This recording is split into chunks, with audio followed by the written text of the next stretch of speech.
It's time to show it. Let's go. Okay. Welcome, everybody. Oh, some familiar faces out there.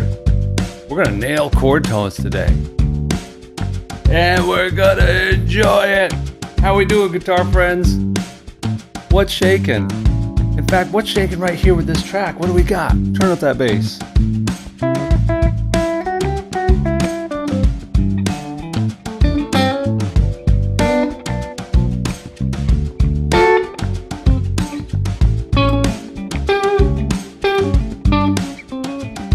Gomez in the house. It's been a minute. Good to see you. Where are you tuning in from in the world? Whether you're a member or you're just out in the wild, let us know. Drop it into the chat. And let's kick around this A7 little warm-up thing. Let's find some notes that are in this key, and while we're at it, test our memory. Here we go. The workout begins now. I'll call out a note. You got to find it. I'll give you details. You'll figure it out. All right. I need an A on the third string. Find an A on the third string. Okay, find an A on the first string. First string, A. How about an A on the second string? Column, how we doing? Papa Roach from Rochester, fittingly. How about a G? I need a G anywhere. Sometimes too many options overwhelms you. Just an open G. How about a G on the fifth string? Love it. Go ahead and find the note and say it to yourself. I trust you. Find the note that is right here. Ooh, sounds kind of tangy over this track. We need a fourth fret, fifth string. That's a C sharp. But now it kind of matches with that A. We'll talk about exactly why. But you're going to want to move it when it goes to this next chord. Let's move it up one fret. That's D. And then that chord is D. Nice. Okay, so follow me. Let's do this lick right here. And you really need that sort of slide into it or the hammer on. Sven, how we doing? What note is that? Say it, play it to yourself. That's that C sharp, but an octave higher. Love it. Okay, find me an E on the second string. E on the second string. That's the tuning string. I tried to tune. You know, it's always hit and miss. Love this jam stick though. Now we're going to do a little bit of what would be called synonyms. So if I play this E, that's exactly an example. Second string. That first string is exactly the same note on a good day in a different spot. That's what makes guitar freaky. So first string, E, second string, E. Where is the E on the third string? Sort of Mark Norman. Anyone know Mark Norman? Comedy. Or Norm Macdonald. Ooh, that's tough when they're not quite in tune, but at least we get the theory of it. Okay, let's continue with that idea. We've got D right here on the fifth string, fifth fret. Where is there another D that is exactly the same octave? The open fifth fret, fifth string. Okay, what about on the sixth string? Yeah, it's kind of nice. Suddenly, you get the 3-for-1 special. Let's do the same thing now. Let's do E flat, starting on the 11th fret. It's not in the key at all, but we're getting jazzy, baby. E flat, right there. E flat, first fret. Okay, now let's go with the changes a bit more. Sorry, I was getting a little extra spicy. Andrew Light, how we doing? Okay. Finish on an A7, here we go. How we doing with that? Let me know in this poll here. Just answer 1, 2, 3, 4. You don't have to write out the full word. But was that making sense? When we got into those root synonyms, where we have like an E, an E, an E, was that making sense and you were doing pretty good? Or was it kind of, were some of them making the gears stop?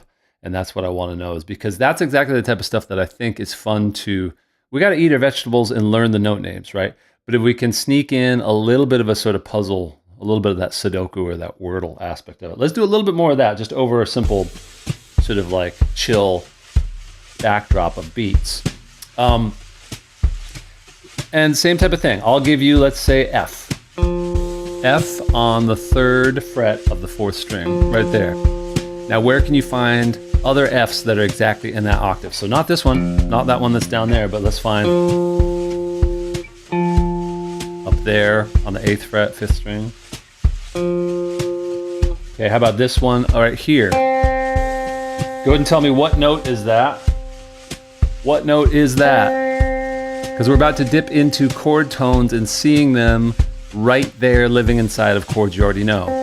So hanging out on its own, that might take you a second, but the moment I play, it's like, oh yeah, that's a C.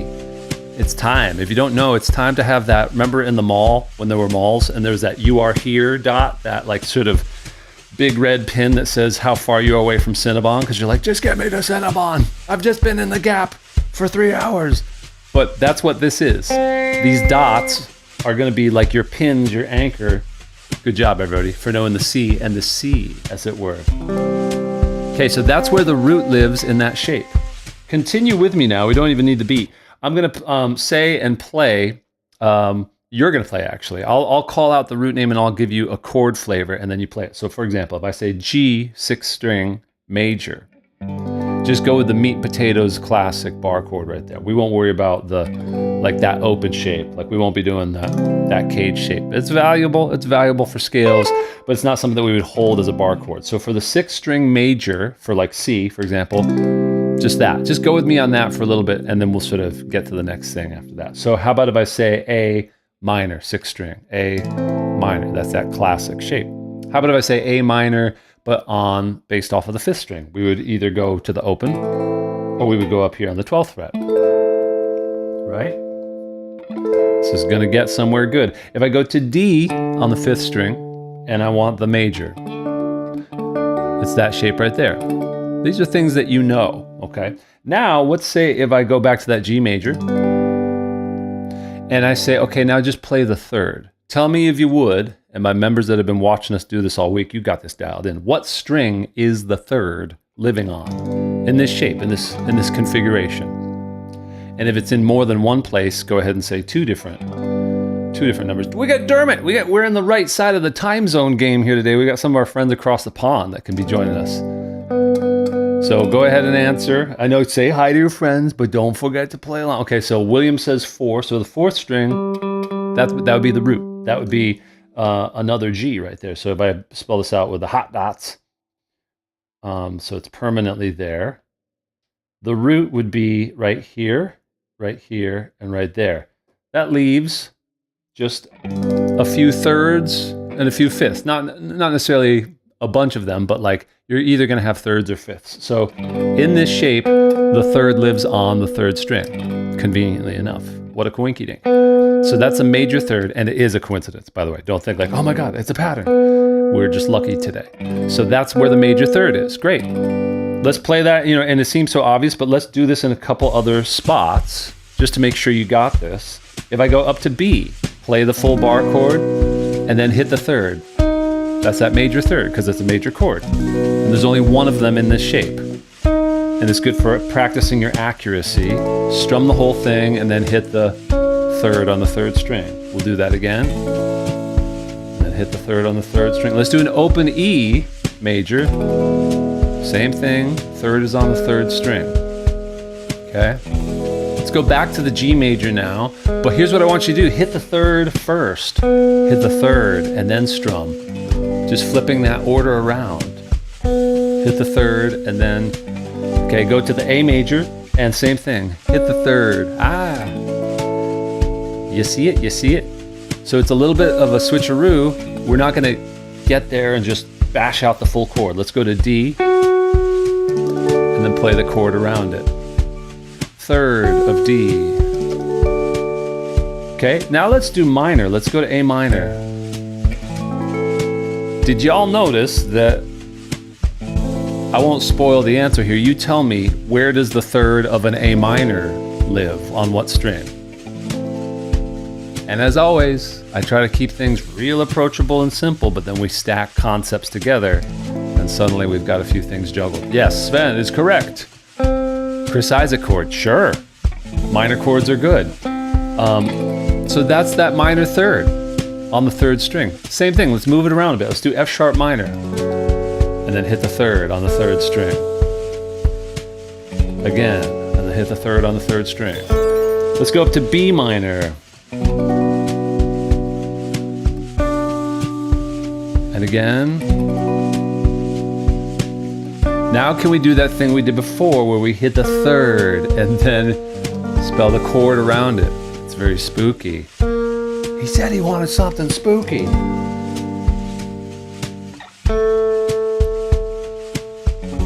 Right, so when I hit this third, you almost have to figure out, okay, what chord is that from? That's kind of the deal with this day we're doing here. So that's the third of E minor. Interesting, it's got this like reveal to it, right? Okay, now we're gonna mix majors and minors. Okay, let's do an A major third. A major third. So A major is what I'll say, and then we'll hit that. F sharp minor. Go to the F sharp minor, hit the third of it. Yeah.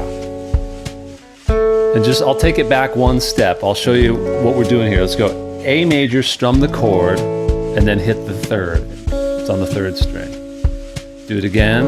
Now we're gonna go to F sharp minor, hit the full chord. Okay. But now we're gonna flip the script and start on just the single third. Let's go to C major. Interesting, right? C major. Let's go to A minor now.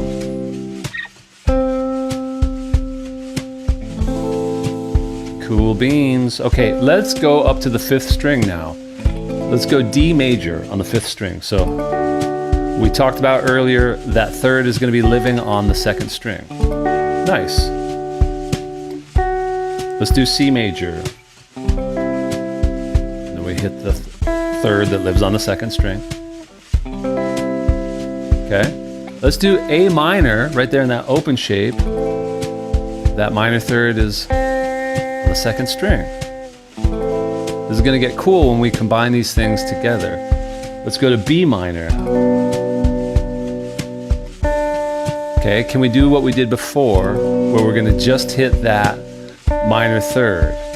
Let's do major or minor third. So let's start with hitting the third. We'll do an F major. So get that F major ready in your mind, but don't play it. And then you're going to pinpoint that you are here, right next to Orange Julius. And there's the map of the whole mall. Okay, let's go down to E minor after this. Just hit the third of. And I am creating vibrato. I'm not just a nervous tick here. I don't know what that was. Sorry, I just completely missed. But I did hit the root. And the fans love finding chord tones. All right, so tell me, is that making sense on a scale of 1 to 4? All we've been doing there is taking a major or a minor chord based off the 6th string, based off the 5th string. These are old friends at this point, right? But perhaps not as quick for us to grab is like, oh yeah, like I can find the third, the major or the minor third that lives inside that chord, and I can start to extract that. I can start to go there first, so that chords don't always have to be let it rip from low to high, bam. They are maps. That's like getting more value, more bang for the buck, because we put in so many literal hours. You know, the montage of whatever it took to get these chords automatic is significant. So we might as well get more value. Be like, oh yeah, it's right there. I just have to like think before I go to hit that whole chord, I could aim at that third. And here's the real Zen part. You might aim at the third and then never hit the chord. For example, if we have this little groove going here, and let's do something in G major. So we got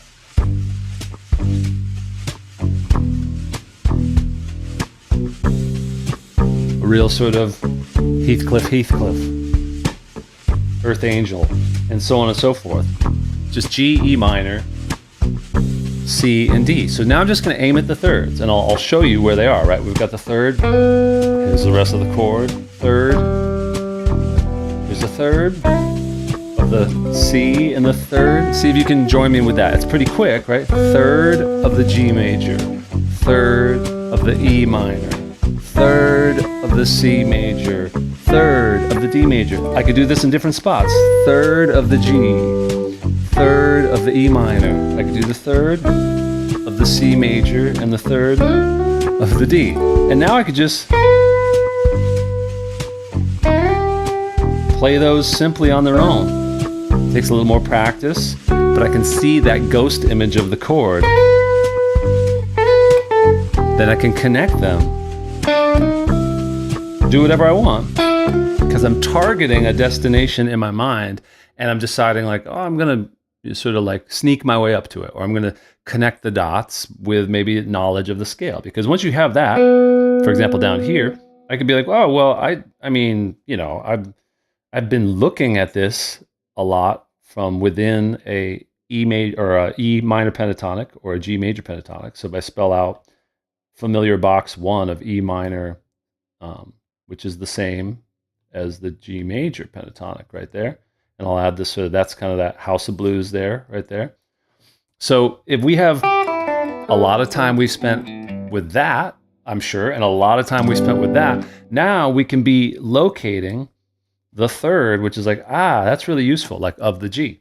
So we can navigate it based on thinking of chords or thinking of scale, or just aiming at the interval itself, which is tasty because that moves with the changes, which we all want to do.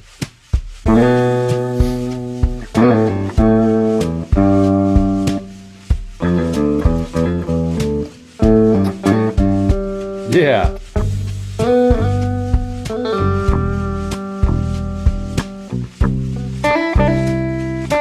And then you can veer away from it. You can absolutely just do it for a bit and then do whatever you want. Play a chord.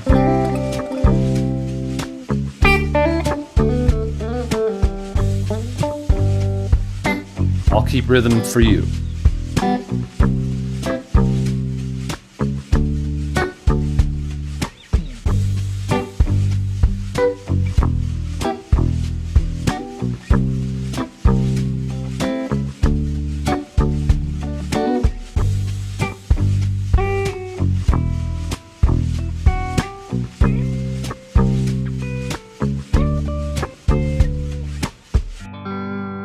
Groovy times. Is that hitting you all right? In a word, describe how that sort of mini lesson lands with you. Is it like revelation or knew it? And if you write it as one word, it'll show up as a nifty cloud of funny little words. Keep it clean. How that I can snarf. Keep it clean. Good. That's what we've been working on all week. Me and my peeps. We've had the theme this week of we've been in the chord tone zone. Starting very simply, but we're going to add some things to it now that'll help you play over chords that might seem at first like they come out of left field. Is my British coffee mug. Union Jack Red. That's the official color of Union Jack Red. And I don't know why I try to adjust the color, but I always sort of look Simpsons yellow when I have the lava lamp on, but it's worth it. But I don't look Simpsons yellow in this image. Whoa, that. Just so you know, that's what we do all the time. We're doing the guitar workout of the day every day of the week. Monday through Thursday, we go live in our members area, just like this, but we do like that progress bar you saw at the bottom. That's what we do. We do 15, 20, maybe 30 minutes. So you can knock it out, get your practice done, and then you get on with your life. And we stayed on the theme this week of chord tones. And we just built little tracks and stuff like that. And on Fridays, we get together for a Zoom hang so we can see each other and share all the good stuff. Yeah, exactly. Ozzy loves it. Ozzy's a Brit right there. You know, patriotic with that red, right? It sort of stirs the blood. I'm going to be in Scotland coming up like in about a week, which is crazy. I'm going to be there with our friend Guitar Made Easy by Tony. If you don't know Tony, you got to check him out. And I'll drop the link because I'll talk more about it. It's really pretty amazing and awesome. You guys can watch via live stream the master classes with Guthrie Trapp, with Robin Ford, with Larry Carlton. And to my members, this is the link you want to use. I've been telling them about it. I finally tracked down the link. This is the everything in one that you want to hit because it's a screaming deal. For $88, you can see all of the master classes. And it's wild, the whole experience. I'll be there in person. In fact, they even were so kind as to put me on the website. See, look at this lineup. Mary Spender, Robbie McIntosh, Rob Chapman, Earl Slick, and all of these are streamable from the comfort of your own lazy boy or lazy lady. And there's me. I'll be there kind of like bopping into the live stream, razzing you as I do. So If you're not sure about what that is, just hit that link and it takes you to this page, and that's where you can sign up for it and have that all locked in. That's going to be super exciting. Very fun. Okay, let's talk more. How do you feel? Describe in the comments. Yeah, Mary Spender's great. Like such a great like communicator of musical ideas, and I've always been a fan of her reviews and insights. It'll be fun to meet her. How do you feel? Let's say if you're in a chord progression, and let's say we're in like the people's key of C, and let's say it's going along fine, except hold up, what's this chord? What do you do with a E7 in an otherwise nice and friendly and straightforward 1-4-5 in C major? That E7 kind of sticks out, right? So if you've ever been in that situation where you freeze up or you skip over it, or you just purely play the bar chord or the open chord, nothing wrong with that. That's where we get the expression, when in doubt, lay out. So if you feel overwhelmed ever within a piece of music, but you've got other pieces of it working, or if you lose a groove, take a breath and then jump back in. That's something I talk about in my latest YouTube video when it comes to rhythm. If you lose the rhythm, don't keep fighting it and trying to strangle it back into submission. Just allow the groove to go around and catch the next strong downbeat. And the same is kind of true with chord changes. Like when I was playing for a little while in the high school jazz band, I was not equipped to be playing all those chords on the chord chart. But it was a real reminder that it's like, man, don't force it. If you don't have it, just like try to like lay low and take note and go home and practice and get a strategy. So the strategy I'm going to give you right now is just a good starting point coming straight out of what we were just doing. We did a root name warm up. We did chord tones within major and minor chords. And now we're just going to add a little more nuance to it, but it's the same basic strategy. So if we have, let's take E7. So let's take E7 and let's start by remembering, if you didn't know this, I'm going to help you know this, that an E7 is just an E major triad with a flat 7 added to it. So when we see that up on the board, that's an E major chord, right? Somebody tell me, what would I need to do to that exact bar chord to turn that into an E7 instead of just regular E major? Describe it in whatever way makes sense to you. Like you could describe it in terms of the numbers, like the intervals. You could describe it in terms of the letter name of the notes. You could even describe it in terms of shape. Say like move blank note on the blank string up or down. Third string whole step flatten. There we go. William's got a solution. Let's try that. So that would be that right there. I'm going to turn it blue because that is an important tone right there. That's going to equal our flat 7. Okay. So a dominant 7 chord. Sorry, the blue is pretty unseeable there, but maybe I'll do that. I'll do the blue circle in there. I'll do shoot. It's a flat 7. Okay, so great. Let's do the same thing now with the classic open E chord. So in that case, we specifically moved that note that's on the third string down a whole step. But what would be a universal way to describe it? Add D is a good way to say it, yeah. So let's say in this shape right here, let's pretend I don't know how to do that. How would I adjust that to turn that into an E7?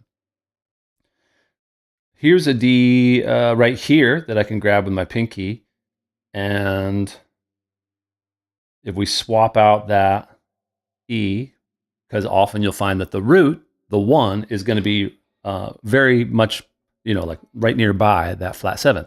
And a lot of times they'll be on the same string. So in this case, when we started with the regular E, we said we got to sort of compromise and say, well, we actually don't want a root and a flat 7 all the time being side by side. So let's swap that one out, because there's so many redundancies in the classic open chords. We've got a root, and a root. We've got a fifth and a fifth. We've got some extras that we can do without. So we're swapping that out, and this you should be adding to your repertoire of what we were just doing a little while ago, which is like, okay, in this E7, it's really colorful, literally in this case, color blue, to know where that flat 7 is. It gives it a distinctive sound. It is not just all notes created equal, because the root doesn't tell you really anything about the color of the chord. The root could be E minor, E major, E dominant 7, all those kind of things. So the root doesn't really show its cards too much, versus the third being major, compared to it being minor. That's a big switch. That's a big shift. Like you go down a whole completely different, like sort of branch of the road, right? Yeah, Beatles chord for sure.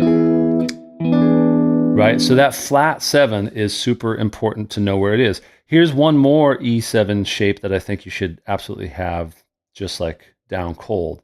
And it looks a little bit silly built off of this, but you've got it the moment I light it up. See? So that one right there, you all familiar with that one? That's just a great classic shape for a dominant 7 chord. And that gives you some awareness that, like, oh, when you're holding this shape, that note that's underneath your pinky, that one right there, Erica, it's free for 2 weeks, and then the yearly fee is $297, which works out to like $24.75 a month or something. And my members can vouch for it. Crazy good deal. It does come down to you using it. Obviously, if you pay for something you don't use it, then it's too expensive. But if you use it, it's wildly good value for the. We do this, like I answer questions, and it's much more focused. Usually, I take my time and sort of like unpack things on a Saturday. But so there we go. We have this understanding that the flat 7 is right there, and it's right there. In fact, let's build like a little groove that's just vamping on E7. Come on, groove. 1, 2, 3, 4.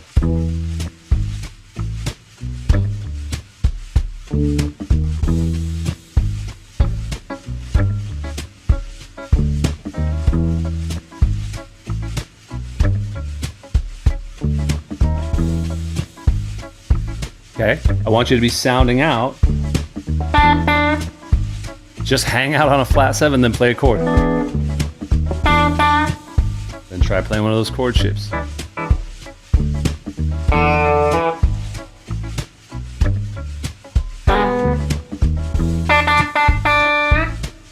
Pretty fun, right?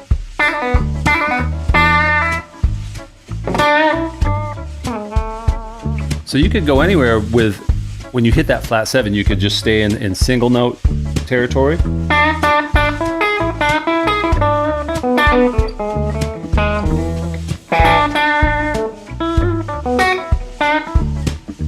Pretty nice, right? Okay, another action-packed, highly colorful tone is the third, like I was saying, the major or the minor third. In this case, it's going to be a major third. So let's target using the honey mustard. Major third, major third. That's kind of what we already covered in the warm-up. But there you go. With a pretty well-equipped like set of target notes to aim at over that E7. So now I'm just going to play flat 7. Now I'm going to play a third.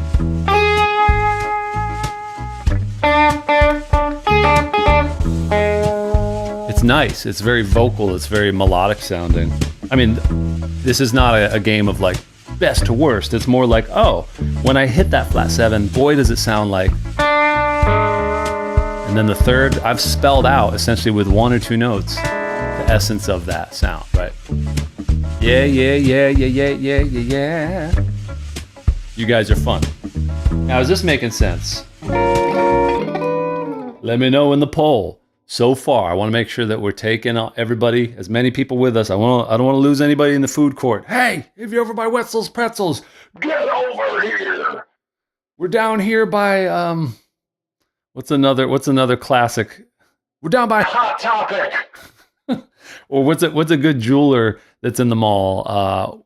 K, like every kiss begins with K. Get engaged by the fountain. You know, just some mall humor for the people out there. Okay, great. We're getting it. Okay. Now let's put this into a chord progression where we don't have all day to hang out on that 7 chord. We might. That's great in a blues. As with everything, the power on guitar is, can you move it? Can you move it to different chords as they go by? Can you swap it? Everything's movable on guitar. Good news for us, right? But if we don't move it, then suddenly we freeze and then the moment passes. And then the moment was gone. Anyone know Stephen's Last Night in Town by Ben Folds? That's a tune right there. It's the lyric popped in my head. You're gonna get that. That's free of charge in the membership, is Tim's tangents and random pop culture references that sometimes only middle-aged folk will get, but we get it. let's check out this chord progression. Where are we going to start? So before I dive into this, check this out. Something that you should know, and this might be light bulb city for you. C, D, E, F, G, A, B, C. So those are the notes of C major. There's no sharps, no flats, right? If I draw the line there, straighten that out, and underneath it, I'm going to draw the letters that spell out the triads. And if you know this, the triads from a given scale, a given key, are only going to pull from those notes, those crayons, right? So that's what gives it its name, diatonic. You know, it's a academic sounding name, but that's what that means, which is that I'm only pulling from the notes that are in that main roster up there. And you'll see the pattern. Like you get this from just skipping every other letter, G, B, D, A, C, E. And so it's kind of cool to see that laid out if you've never checked that out before. And it's really satisfying to write it out because you kind of click all the puzzle pieces. And that makes sense because this C chord, that's the one chord, right? That's a major chord, C, E, G. That's, so C, E, G, right? So that gives you the one chord. And in the key of C major, the 2 chord's going to be minor. That's what that lowercase signifies. The 3 chord's going to be minor. The 4 chord's going to be major. The 5 chord's going to be major. The 6 chord's going to be minor. The 7 chord is going to be diminished. And then back to the 1 chord being 1. How often do you see a chord progression like what we saw before, where there's like, instead of a regular E minor, which is great, E minor would be like if we're in C, and then we went to an E minor. Yeah, no homework. It's all right here and right now. So that's sort of like the Streets of Philadelphia, very nice, sort of stoic and somber sounding chord. But check out what it sounds like if we go to E7. Wow. Suddenly it's like, whoa, nice. A minor. And for those of you that were watching earlier this week, we figured out right away that this sounds like, insert the name of the song that you think that progression sounds like. It definitely doesn't sound like it on the original version of it, but the progression. Another Beatles sound for sure, right? Yeah. This gets us into these really colorful borrowed chords. So that's kind of the sneaky second topic of this whole jam. It's like we're hitting chord tones, but it's also going to equip us to play borrowed chord substitutions, secondary dominants. Those are all different ways of describing these types of chords that often show up in classic pop and rock. So it sounds a bit like, we said it, so it sounded a bit like Santeria. I don't practice Santeria. I ain't got no crystal ball. I had $1 million, but the sort of laugh. Yeah, Zach's here. Sublime, bro. Sublime, bro. We could get a gig down at the pub and play some Sublime. So check it out. If I change one note to this E, it's going to change the game, and it's going to be turning that G into a G sharp. Boom. So all of a sudden, I've got some different chord tones to take care of. I don't want to say chord tones to worry about, because let's say, where's this this progression right here? It's essentially that I was playing. So this progression, see if I can, will this show up down here? It will, okay. So this is C, E7, A minor, and then G. So you can notice that most of this progression, if you wanted to, you could just be playing C major. You could play C major scale, C major pentatonic. There's definitely different ways to approach it, but you would be in the green zone to just be playing like C major. But over that E7, we've got to get a little more creative. So guess what? I'll have to recreate it because I deleted it, but remember what we had up here.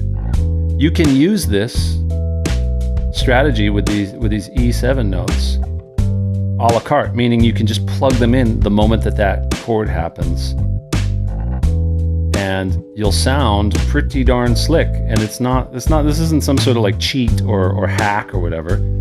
This is like precisely a very musical way to get after the sound.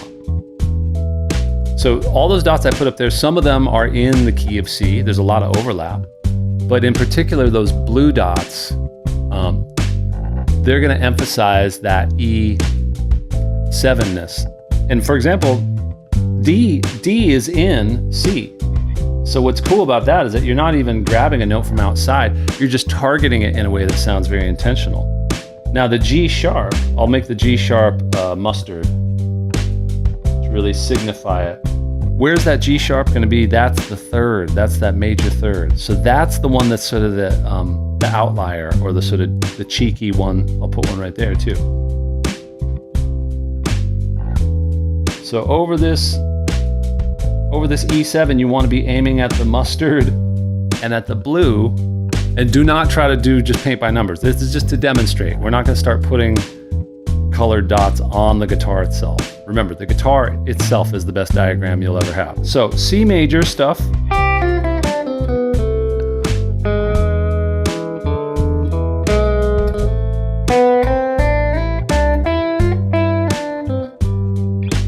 C major stuff. There's that third. And then having a way to smoothly get out is nice.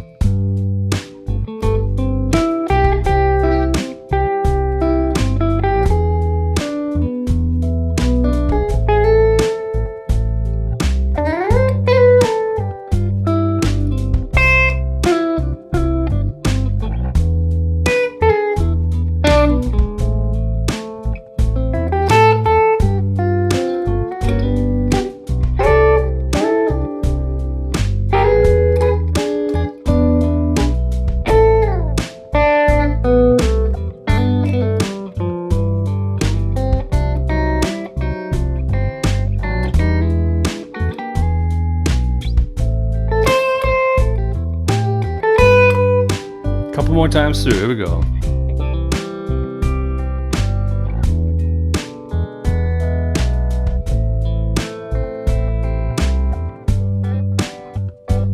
One more time.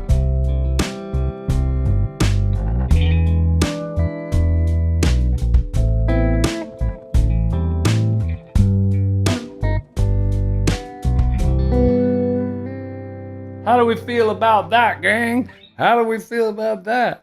And you could be doing this every night of the week, or you could just sort of let them fly by and watch the replays. We have over 400, literally, you notice the number on the screen? That's not a joke there. This is the 417th guitar workout of the day. And I know that's a lot. And by the power of Grayskull, by the power of AI, I am finding a way to create this incredible archive. We're calling it just the GWAD replays. So I'll give you a little glimpse over here in the community. This is like, hey, the first thing you see is, hey, it's the welcome video, but we're not doing that right now. But over here in the GWAD replays, that's our slang for it, the GWADs. This comes from like the CrossFit world, which I was in for like a hot minute, long enough to be like, wow, I don't know how many times I can do burpees before part of me will die. But I did learn, like, it was great having someone tell me what to do each day and work out. So we go all the way back to GWAD 1. We were up to 417. This is back when Tim was just sort of, I mean, it's like 2 years ago, but it feels like a lifetime ago. Hey, look at that guy. And various, topics, themes. This is when I was sort of figuring out the visual setup with it. There wasn't any dancing dots yet, but what I'm trying to show you is that you can go through the previous replays like a course. You can knock these down and you get a green check mark when you do them. It's got highlights and summaries and ways that you can sort of understand what you're looking at. And it just goes on and on and on, and you can just scroll through all that. It's pretty banging. And I mean, lest we forget, you can do it for 2 weeks, totally free. Honestly, you can cancel at any point during the 2 weeks. I won't hold it against you. It's a pretty sneaky move, but a valid move if you wanted to try it for 14 or for 13.9 days and be like, you know what, I'm out of here. I don't like the community. They're no fun. That's a lie. They're super fun. Everyone that is here, predominantly, like the entire stream is made up of, I don't know why, but they show up on Saturdays as well. I do know why, because they like to hang out with each other. And that's all I'm trying to do to be AI proof. It turns out humans are going to like being around other humans more than ever when there's less of that going around. So my hope is that you find the idea of like, oh, I could be practicing guitar by myself, or I could be doing that with the help of someone who, if you like my style, then that's a good thing. And then you could be doing it with other people who are also just sharing and daring. And that's a big thing we do each month too. This month we have the Dare to Share, where if you share a riff, you can get recognized by other members. We have this new thing called Riff Coin. I know it's silly, but it's fun. You can send somebody Riff Coin and say, hey, you're doing a great job. And I love that it's it's creating like, individual messages. It reminds me a little bit of like, sending someone a nice note in elementary school, being like, hey, you're neat. Has anyone in the chat received a riff coin recognition from one of their other guitar friends here? Let me know, because I love that you guys are sharing a lot of music and doing your thing. Yeah, Sesame Street. Yeah, that's cool. That's our friend there, Jesse, with the man of a million names, Calf Tech, aka Elvis01, aka Jesse. Good guy, good hang. Oh yeah, Riffcoin. Yeah, no, Riffcoin to the moon. No, it's definitely going to hold its value. We make sure we don't circulate too much of it. You have to earn it by showing up. You can build up streaks, and by showing up in the community, you earn Riffcoin. So it is it's holding its ground, I believe. Good, Calf Tech. I love it. Okay, let's do a little bit more rocking and less talking. Sorry about that. Let's play some other progressions. Let's simply look at C as our sort of like our main key. And maybe I can like sort of step my way back through all this. So we did the E7. What we did is that we took the 3 chord, like the 1, 2, 3 chord, and we turned it into a major. We turned it into a dominant 7. So I'm going to keep going backwards in time. So what we did was essentially that. We made that an uppercase 3. And that'll happen a lot. As we hear these progressions, they'll sort of remind you of certain things. Let's go to the 2. And now we're going to make the 2 a major chord. What would I need to do to that D, F, A in order to turn it into a D major instead of D minor? What do we got? And while you help me with that, I'm going to start spelling out, just like what we did with the E. So this is exactly the same type of thing. I could start with that D major right there. I'm going to swap that out for that. I'm going to do that right there. We don't have room down there below, so we can do it up here. And this is one case where if you're comfortable with like arpeggios and stuff like that, you would be able to spell like that's a nifty spot right there. In fact, this is where I run out of frets, but I can still do it if I keep going like up. But why am I putting it there? What am I doing today? Where am I going? I need more caffeine. No, actually, you can probably tell I don't. Oh my God. These dots. Okay, so I'm lowering that, right? Is this making sense? So we've got this flat 7 that we keep. That's another good spot, by the way. I think you're ready to do that. So there's a D7. That's a good spot to, everything's caged. We're living in a cage. The Matrix is a cage. And let's do the major thirds. Let's aim at these major thirds, right? So we're getting a little more quick with it. And I don't want you to memorize this configuration of dots. It's not about that. It's more just seeing that as we change the colors from there's a D major chord, there's the 3rd. There's a D major chord, there's a flat 7. There's a D major chord, there's a 3rd. That's kind of a good way to run inventory on it, right? Okay, now if we go to this one, there's that flat 7, there's that 3rd, great. If we go to this one, there's that 3rd, there's that flat 7, there's flat 7 again. Great, let's do a chord progression. I think I have one teed up here. Yeah, this one right here. Ooh, nice. These will all be pretty similar. I didn't want to get too exotic with these. Just a 4-chord loop. Here we go, C.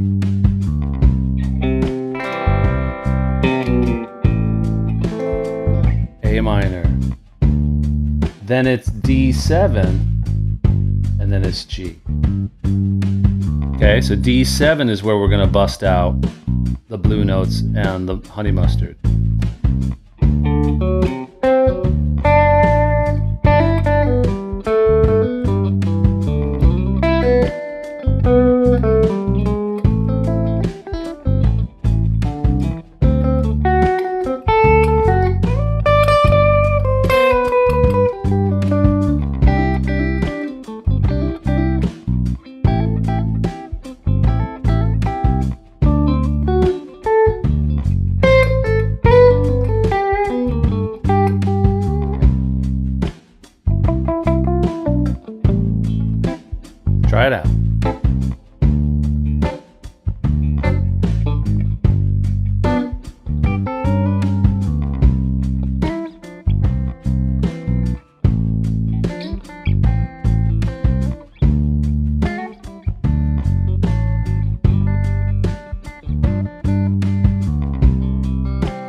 How did that one go? Let me know.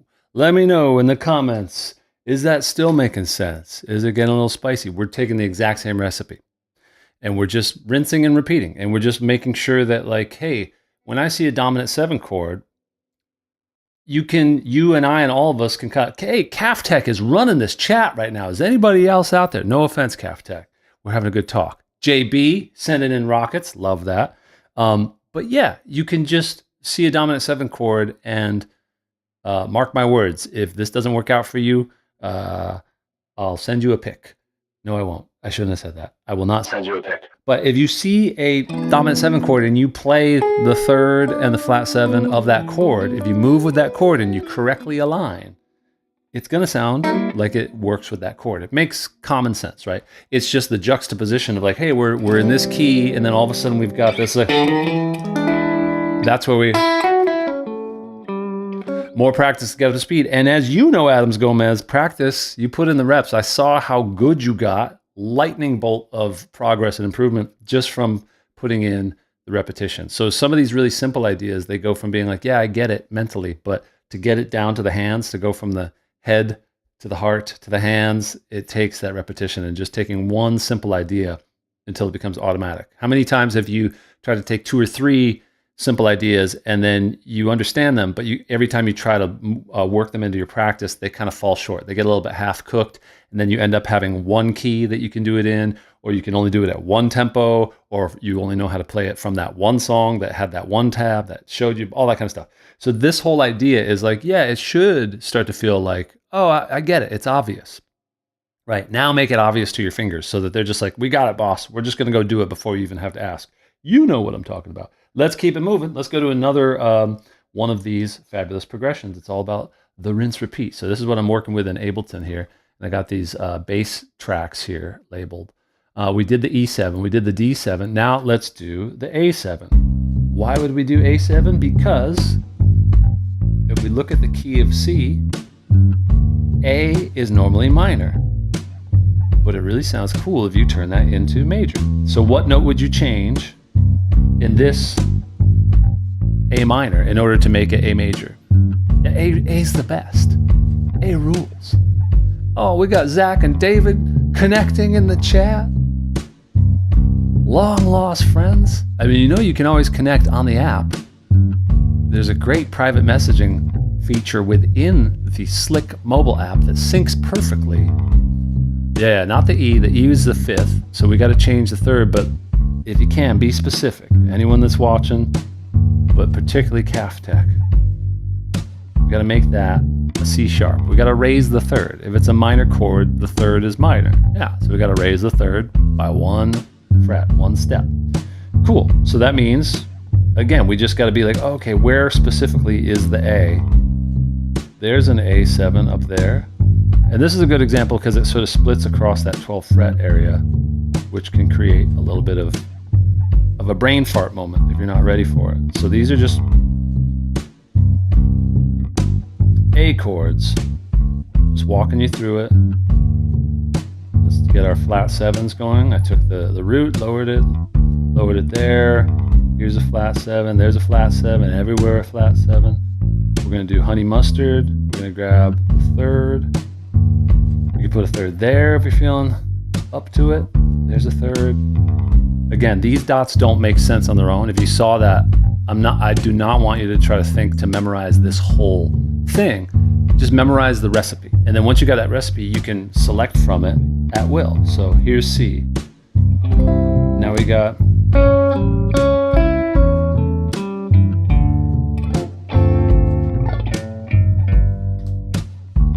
another 4-chord loop, steady as it goes.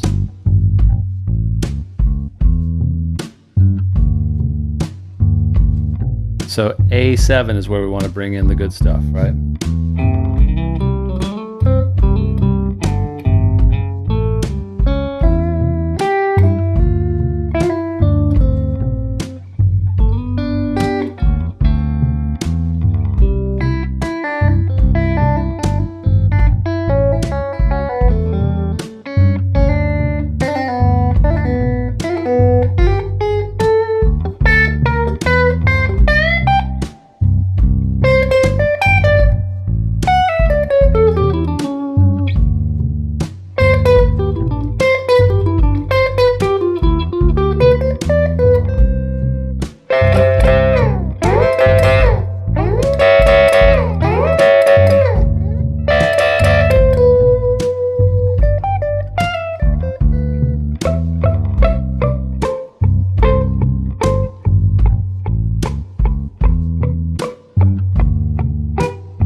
something that's cool is that since this track only has bass notes and it doesn't have chords to it, you could turn both of those into 7 chords. So we got C, now we're gonna go to the A7.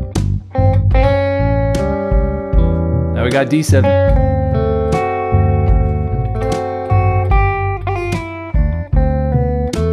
C, A7, D7,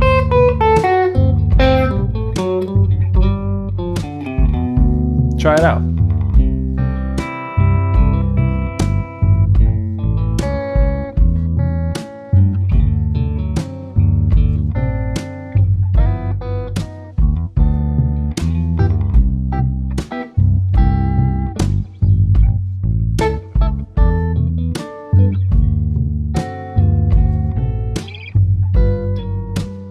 Fact,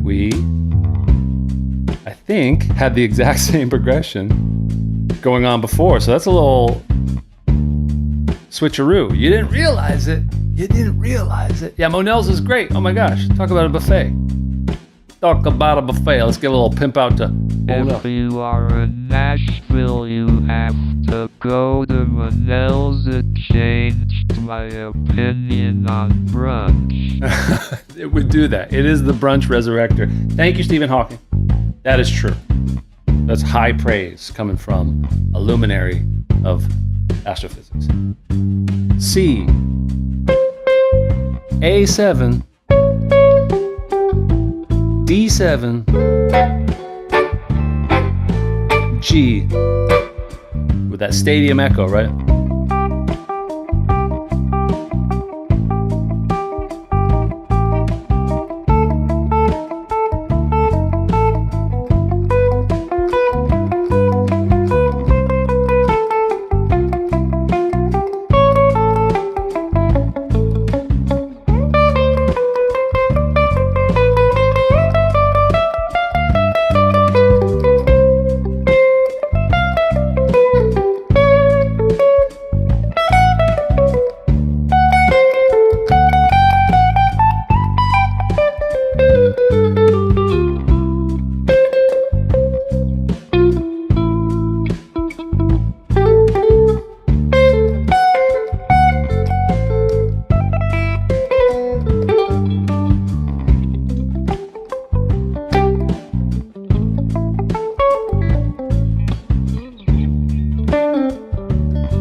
Just do whatever you want. It's blues, baby. All right, gang. You've been very nice. You've been very fun. You've been very ready to check out 2 weeks of this. If this is what you're into, then you might just enjoy it. Any questions, don't make them too deep or profound related to this subject. And just to remind you, holy cow, I'm going to repaste this live stream link. This is the full access to the entire event, just to show you how wicked awesome and crazy this event is. Do I have it over here? Camera 1, camera 2. Yeah, I don't know how it's going to be. I'm going to be sort of helping them run their live stream. We have a lot to figure out, but it's going to be a hoot. Look at all these luminaries. And you're going to have access to all of the live events that we'll be streaming. We'll be running the ones and zeros across the pond. You'll be there. We'll be there.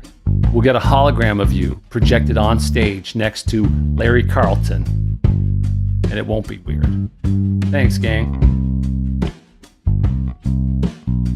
That's the dealy bop. Check your local listings. And thanks for hanging out. Tim Taylor, what do you mean what time? Those are all different times. They're all all the info's there on the link. Tim Taylor, you drive me crazy. You ask me, is it offline? No, it's only online. And what time is it? It's all the times. Thanks, Chris McDaniel. Thanks, friends. Good work out there. Whoa, crazy words, crazy words. Scuba doo ya, do do do do ya. Scuba doo ya, do do do do ya. Bum bum. Shabba doo ya, da da da. Do do do do do. Oh, we got the keys. What do we got? A.